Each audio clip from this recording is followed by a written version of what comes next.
Akkam jirtu ijoollee nagaa keessanii torban dabarsitanoo akkam ture deebiin keessan torban baay'ee dansaadha kan nuti dabarsinee torban darbe haala gaariidhaan barnoota keenya bara dhufuuf qayyabannee of qopheessaa karaa chaanaalii OBN gaammeetiin qophiilee bohaarsoof barsiisoo ta'anis daawwachaa irraa barachaa ittiin bohaaraa turree kana qofaa miti taphoota garaagaraa osoo qeerraan fagaanne hiriyoota keenyaa wajjin taphachaa dabarsinee jettanii akka deebistan shakkiin qabnu ijoollee isin ijoollee baay'ee ciccimoodha barnoota keessan bara dhufuufis qophaa'aa waan hundi keessan danda'uunis maatii keessan deeggaraa hiriyoota keessanii wajjiniinis taphoota garaagaraatiin warra sirriitti yeroo isaaniitti fayyadamee dabarsaa jiru.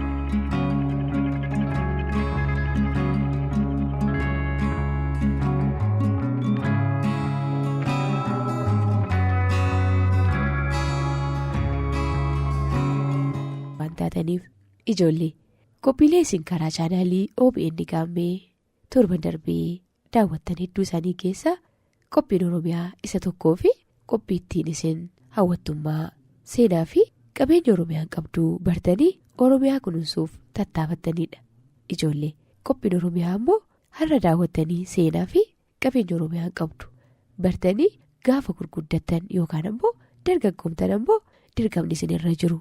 Maal akka ta'e beektanii eegumsaa fi kunuunsa naannoo keessaniif akkasumas Oromiyaaf akka taasistan beekumsaaf muuxannoo kan isiniif kennudha. Maarree qaxaleewwan abdii addunyaa kanaa.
Mata duree haaraa fi hawwataa tokko qindeeffannee isiniif himuuf jenna.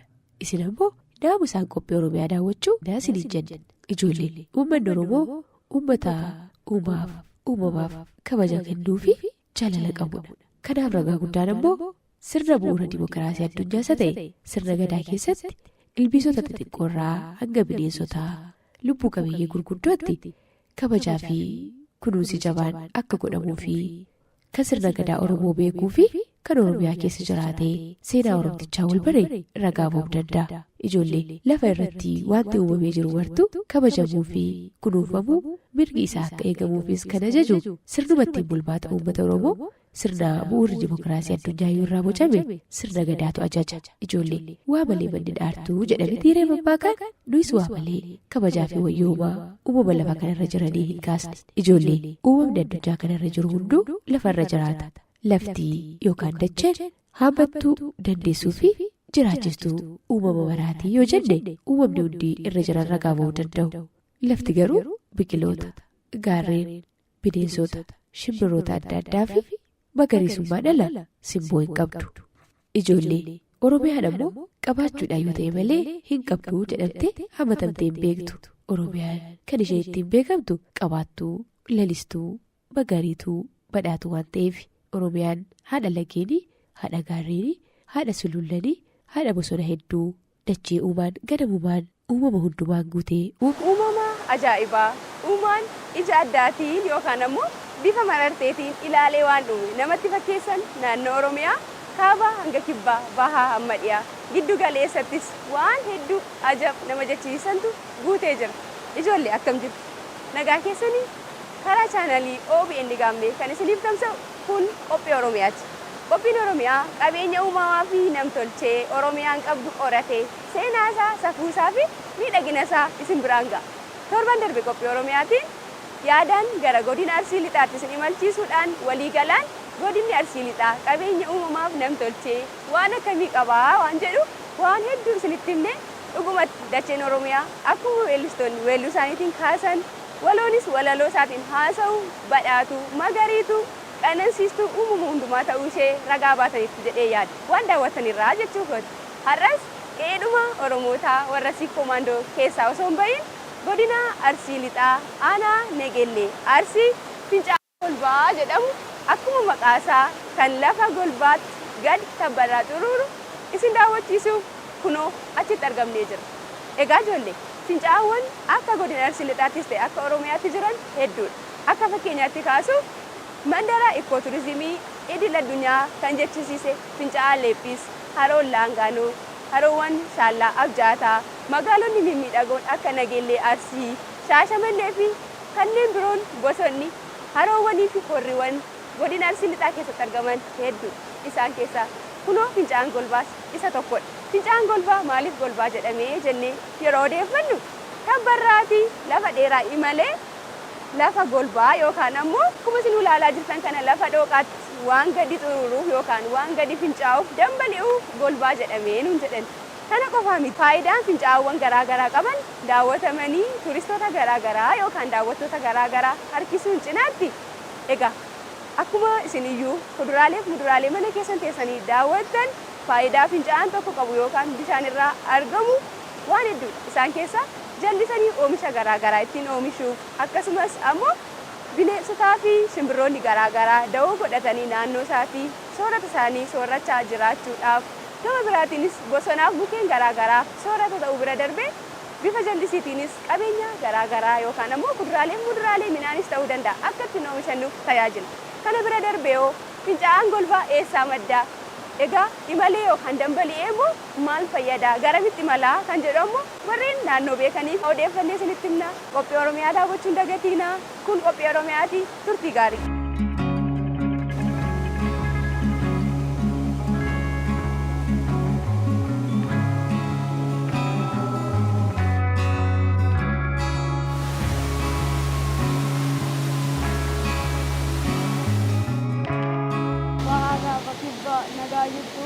Tole maqaan keenyu wal bariinudha. Maqaa kee digirii ukuliiti. Tole kutaa meeqaffaa barachaa turte? Kutaa 4 gara 5. Gara 5 taate? Mee fincaa'aan kun fincaa'aa maaliif jedhama dhaan jettee? Fincaa'aa Golbaa. Maaliif Golbaa jedhan laata? Waan dhooqa keessa jirru. Dhooqa keessa?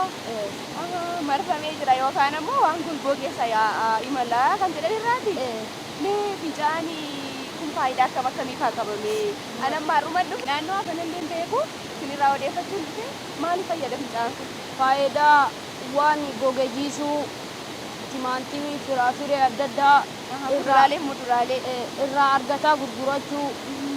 Yoo inni irraa ka'ee booda kan biraa itti deebisuu qullubbii akka shunkurtaa, timaatimii fa'a.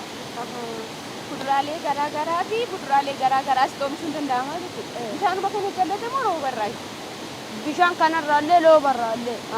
Yeroo bonaallee inuma oomishtan jechuudha. Kanaafuu fincaa'aan kun oomisha garaagaraa kuduraalee garaagaraa akkasiin irraa oomishattaniif gargaara. Wantoota akka timaatimii akkasumas immoo corqaa yookaan qaaraa isa jennuuni paappaayyee shunkurtii yookaan qullubbii adii fi diimaa kan biraa maaltu jira? Kan biraa odaa. Mukti kun odaadha. Kunoo kan gamarraa mul'atu guddichi. Olaatii. Olaatii kan biraa leegee. Leegeen kami? Kadamee qabu sana damee baay'ee qabu sana kan biraa mokonnii. Naannoo kana kan jiran hunduu mee gara gamaallee ilaali waan jiru nutti nu kaajoonni. Meexxii. Meexxiin illee jira. fuundameetti sanaani nama tarkaan dhaabee moo uumamumaan jira gadi? Uumamumaan jiru. Marga akka dhagaa fa'a. Dhakaan illee dhakaa gurraacha bareedaa jabaa ta'e jira. Kunis uumamaan asitti argama. Asumatti argite? Asuma argamu. Akka dhalattee asuma argamu. Asumatti argite? Namoonni bakka garaa garaatti dogoggoraan balfa fa'aa kosii garaa garaatti gatuu danda'u. Isin akkas gootu moo akkasumatti qulqullina isaa eegu? Nu akkasuma qulqullina isaa eegu. Wanti itti gannu ammoo qilee uumamatti jenna. Bakka boolla qabanii malee asitti hin gatamu? Boolli ufiinuu jira isa ganna. Balfa garaa garaa isatti gattuu jechuudha. Tole amma bishaan kun akkuma kanaati moo yeroo bishaan sirriitti bokkaan roobu ni guutamu akkuma kanaati? Hin guutu. Mee ijoolleen immoo fincaawwan bakka garaa garaa isaan bira jiraachuu mala waqtiin kun immoo waqtii roobaati mitiire? Bishaan fincaa'an akkasiis ta'uu danda'a guutuu danda'a roobni illee roobuu danda'a akkamiin of eeggachuu qaban? Irraa siiqaniitu of eeggachuu. Yennaa duumessi yennaa roobni dhufu irraa siiqanii gara qe'ee taa'uu yookiin yoo namni jiraate illee nama dhooguu. Kana dogoggoraan itti maleellee. Kanaan irraa of dhooggan.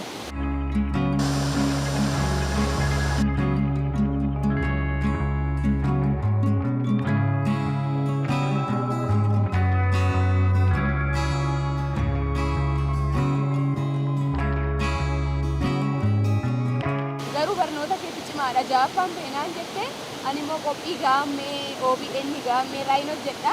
Gulantaa sirna gadaa keessatti dabballee gaammee xixiqqaa jedhee akkasumaan deema. Mee waa'ee sirna gadaa keessa waan muraasa yookaan waa'ee gaammee yookaan waa'ee dabballee ijoollee taa himnu? Daa'imman gaammee xixiqqaa haga waggaa 8 achi maqaa ittiin moggaasan. Maqaa leellootiin waamanii gaafisii waggaa 8 geesse booda mataallee irraa jiranii maqaallee itti moggaasanii sirna isaa godhanii fi maqaallee itti moggaasan. Guyyaa dhalatanii irraa haga waggaa 8 maqaan hin bahu jechuudha. Maqaan hin bahu. Haga sana maal jedhanii waamu? Maqaa leellootiin waamu. Maqaa leelloo jechuun maqaa bararteeti? Maqaa akka eenyu fa'aa jedhamu naannoo keessanitti beelatti? Maqaa bareedaa jedhu? Luuccaa fa'aa jedhu? Moo akkam fa'aa jedhu keessa nan dagadhe? Maqaa luuccaa bassaa kiyyaa. Bassaa kiyyaa. Bareedaa kiyyaa. Tokkocha kiyyaa. Tokkocha kiyyaa. Tokkicha kiyyaa. Akkam namatti tola. Tokkicha kiyyaa jedhanii waamu. Ganna 8 guutee gaafa gara gaammee gugurdaatti deemu mataallee irraa ciraniiti. Mataa haadanii fi sirna isaa godhaniiti arsii walitti qabaniiti maqaa gosa waamanii ganda baasanii sirna qopheessanii adda baay'ee cimaadha dhugaa. Mataa irraa ciraniiti guyyaa isa arsiin muluu yaa'eet maqaa itti moggaasan. Namni hundi gosti ollaan yaa'ee maqaa itti moggaasan. Guyyaa sanarraa maal jedhama gaa? Guyyaa sanarraa maqaa akka abbaa itti moggaafateen. Eenyu faatu jedhanii gaariidha? Badhaasoo fa'aa, dhageessoo fa'aa, gammadoo fa'aa, gammannee fa'aa dubaraafis ni ture. Akkas jedhanii moggaasan. Kanaafuu kanaaf immoo ijoolleen OBN gaammee yoo daawwatan qophii sirna gadaa jedhamu waan jiruufi irraa baratu jechuudha. Fincaa'aan golbaa muumee maal jettare ijoollee warra bakka garaa garaa jiran fincaa'aa golbaa kanii godina Arsii lixaa aanaa Nageellee Arsii keessatti argamu daawwadhaa jettuuni. Aanaa Arsii Nageellee godina Arsii lixaa fincaa'aa golbaa daawwadhaa. Mukkeen garaa garaatiin faayamee jira. Fincaa'aan saamota bara yeroo akkatti konkolaataa sinumtu dhuftaneesti bohaartu mitiire otoo hin kaffalle. Hin daannallee. Hin daannani? Yoo sin fudhate hoo? Hin fudhatu. Yeroo hin hir'atu daattan garuu beekachuu qabdan. Yoo bokkaan fatasa roobee yookaan immoo bishaan. Duumessa eegganna. Bokkaa rooba eeggannu duumessa eegganna. Amma innaa kanaan daannu. Yeroo bokka ganna waqtii ganna. Kanaafuu ijoolleenis bishaanis haa ta'u rooba garaa garaa naannoo keessan jiran irraa of eeggachuu qabdu. Kun qophii Oromiyaati. Qophii Oromiyaatiin fincaa'aan golbaa maaliif golbaa jedhame qabeenya akkamii qabaa kan jedhu ammoo kanarraa odeeffannee nutis kunoo isiniif dhiyeessina. Galatoo fi waan baay'ee nutti himte.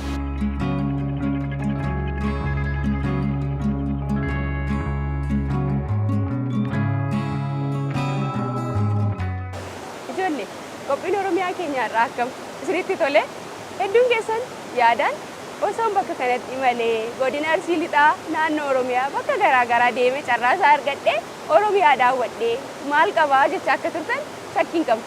Ijoollee qophii Oromiyaa keenya irraati yaadaan gara godina Arsii lixaatti imaltanii waa'ee fincaa'aa golbaa faayidaa fincaa'aan golbaa qabu akkasumas ammoo dacheen Oromiyaa dachee uumaan ganamumaan waan hedduudhaan faayyee guutuu godhee uume haadha sirna gadaa, haadha gootota mirree ta'uu ishee fi haadha qabeenya uumamaa hedduu ta'uu ishee barataniitu jennee yaadna. Marree ijoollee qophii Oromiyaa qorannee yeroo isin barsiisnu isinis bor barattanii guddattanii biyya keessaniif daandii ogeeyyii garaagaraa taatanii maatii keessaniif biyya keessaniif akka bu'aa buustaniif. Kanarraa godina Arsii Lixaa aanaa Nageellee Arsii Fincaa'aa Golbaa biratti argamuudhaan moggaasa maqaasaa qabeenya uumamaa naannoo kana jiran bosona garaagaraa mukkeen garaagaraa akkasumas dhagaa uumamaan baay'ee hawwataa ta'ee fi faayidaa qabeessa ta'e isin daawwachiisneerraa waan hedduu akka barattan abdii qabna. Qophii keenya kan Oromiyaa har'aaf qindeeffannee kanuma irratti xumurre. Nu daawwattanii Oromiyaa wal baruu keessaniif galatoomaa isiniin jenna. Torban ammoo qophii Oromiyaa mata duree biraa fi bakka biraa isin daawwachiisna. Nagaatti.